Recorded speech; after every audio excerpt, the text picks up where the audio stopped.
Hamilton Orange Unicom, 4 Flight 539, taking 31 for departure, departing the pattern to the east. Headed to Florence for the Breakfast Club this morning.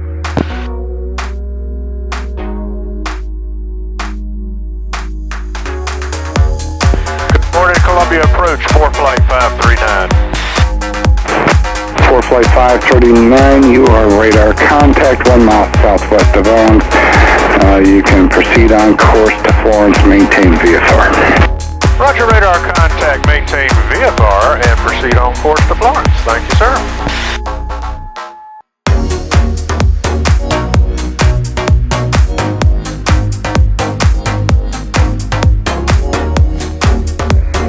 Charlie, out of service 1.8 nautical mile southeast, 330 MSL. Charlie, out of service 2.9 nautical mile north-northwest, 544 and 460 MSL. If you are flying into the Florence Breakfast Club, please call Florence approach 135.25 for sequencing into the field. Approach is being conducted in a runway. Read back following report instructions, advise on initial contact with information mining. Did you catch that last? If you're flying into the Florence Breakfast Club, call Florence approach at 3525 for sequencing. And Florence approach from 4 Flight 539, we just got Mike. 4 Flight 539, roger. I think that's a first. Yep. 4 Flight 549, runway 19, clear to land. Clear to land, runway 19, 4 Flight 539.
that I need to swallow, swallow still.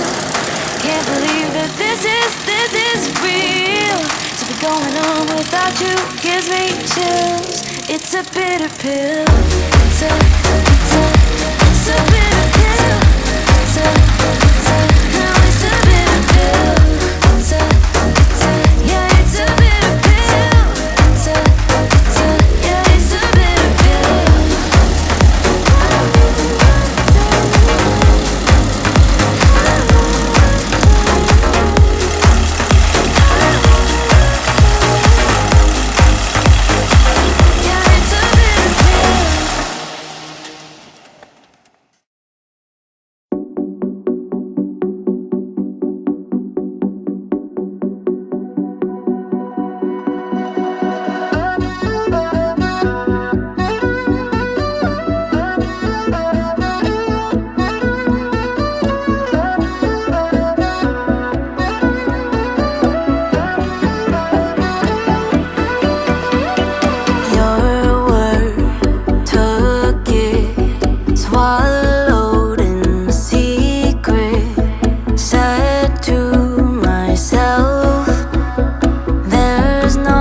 think about you all the time, so I pretend. See you in the mirror every now and then. Every night I'm back into your arms again. Dancing in the shadows of my sleep.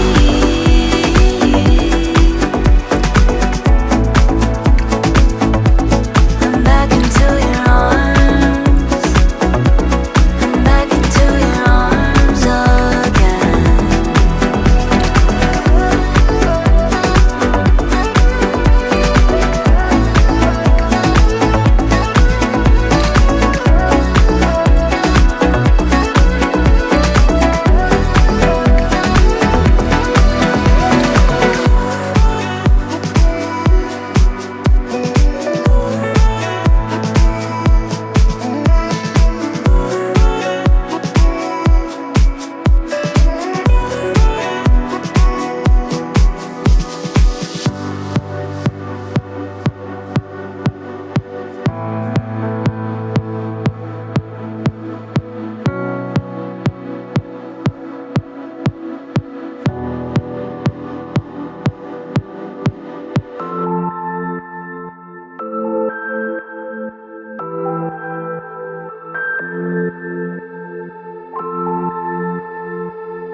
to the Breakfast Club this morning. We got an early start, and for those of you who were not here, we were impressed by the arrival and landing of the C-17 early this morning. It is amazing what that airplane will do. Y'all find out a little bit more about it after the Breakfast Club part's over. The flight crew of the airplane, or the C-17, are going to give us a safety brief and give us some insights into the military aspect of aviation, which most of us have never had connection to or an opportunity to learn about. So before we start getting on with the meeting, I'd like to thank the Florence Airport Precision Air for having us in their hangar. And Brittany, I don't know if you can hear me back there, but Brittany and the crew at the airport are the ones responsible for the food that we have just about eaten them out of. And it was very good food. This was a local effort. So I want to take a minute and give them a big hand.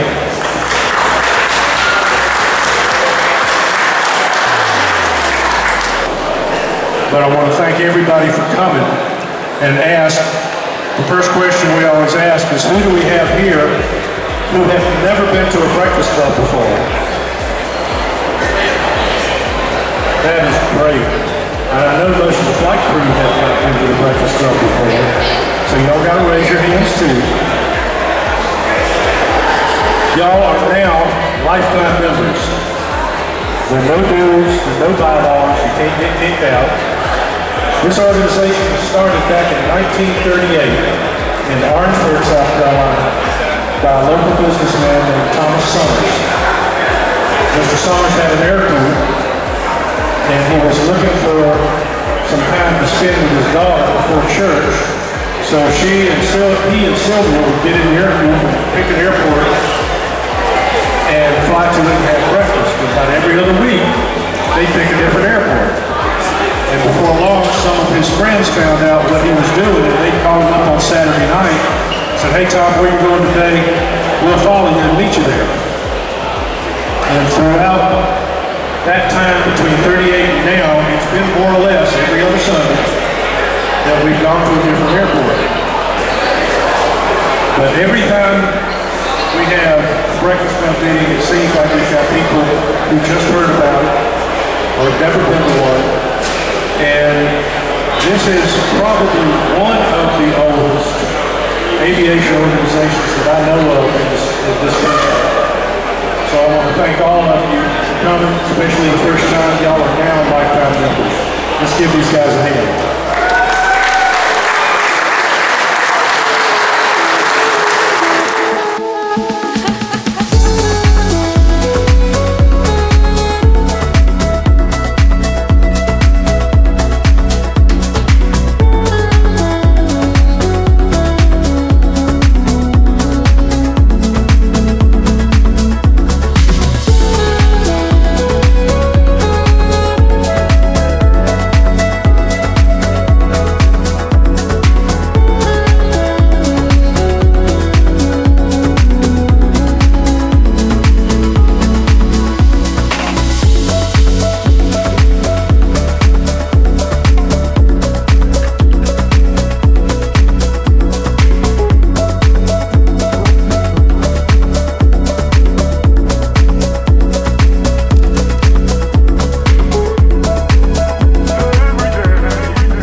Mr. Summers started this tradition to award the ball to the person who made the worst landing when they came into the ball from the meeting.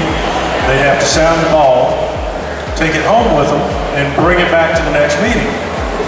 But between 1938 and 1946, they lost so many balls because the people that signed it would never come back that the president just started keeping it. But during the years, we've had to broaden our spectrum and start awarding the ball to, for a while we targeted tailwheel pilots, and then all the tailwheel pilots started making good landings. So we broadened it to honor young pilots who were just earning their certificates or ratings, pilots who were flying unusual airplanes. We started targeting biplanes when we had those. or unusual airplanes. We've had Beech-18s, we've had Voca-Jets, we've had Howards, but today I think everybody will agree that the most unusual airplane on the ramp today is the C-17. And I'm going to ask the entire crew of that airplane if they would sign the ball. And I think this is, I may have flown one of the last, almost as heavy. How heavy is yours, Max Gross? 585,000 pounds, Max Gross on that airplane. There are not that many people here who can say they fly an airplane big enough to put the general aviation airplane they own in. So I'm going to get them to sign the ball today for having the most unusual and largest airplane to come into the Breakfast Club.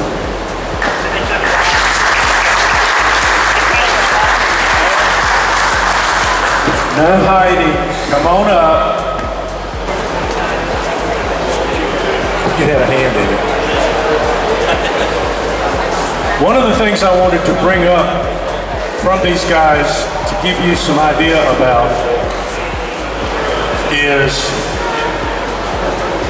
relates to how we get ready for flying.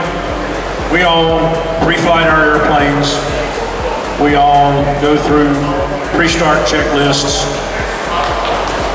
I would like for Stan to give us an idea of one, how long and what's involved in pre-flighting this airplane, and from the time they're ready to start to the time they taxi, how long it takes to get the airplane started before they're ready to taxi. Well, in a nutshell, I'll get to that one too. So pre-flight, all right, so our normal alert sequence, when we get a phone call, like, hey, you gotta go fly, whether it's known or unknown, it's 3 hours and 45 minutes from the time we get the, hey, you need to go, to the time they want us wheels up. So that counts for fuel, loading, all that, but pre-flight, the checklist, just for the cockpit pre-flight checklist is 2 pages, 3 pages. And that's not even getting the engine started. So it's very methodical. You know, we got 4 big old Pratt & Whitneys out there. So it takes a little more than just a fanful back and forth kind of thing. So, yeah.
All right, first number is a 0.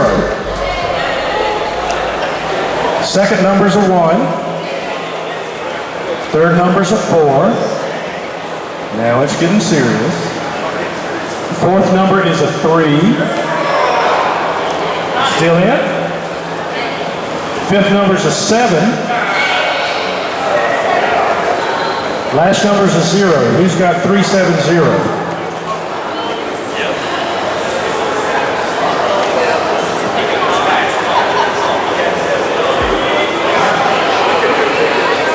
You got it? Yes or no? You're looking awful cagey over there. Nobody's got 370? Well, I guess we'll have to draw again then.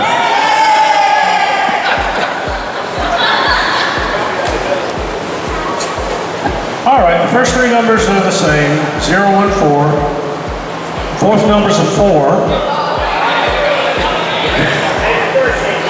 Fifth number's a 6. Last number's a 0. Who's got 4, 6, 0? Oh, come on. You got it? 4, 6, 0.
Got everything covered up that you need to get covered up? I've been in a C-130 when they said, oh, hold on just a minute. Let me cover up a couple of things. Nothing secret up here.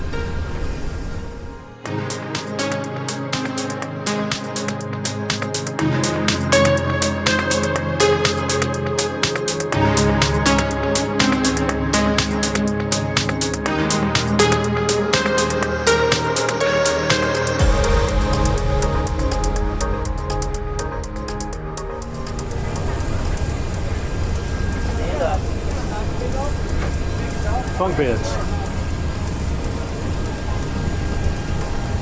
Well, they used to have a double bed in here, but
539, Florence, departure rate of contact to maintain VFR. Proceed on course and good afternoon. Maintain VFR, proceed on course. Good afternoon to you. Thank y'all for having us for the Breakfast Club this morning. And I heard it was a good time. Yes, we had a very good time.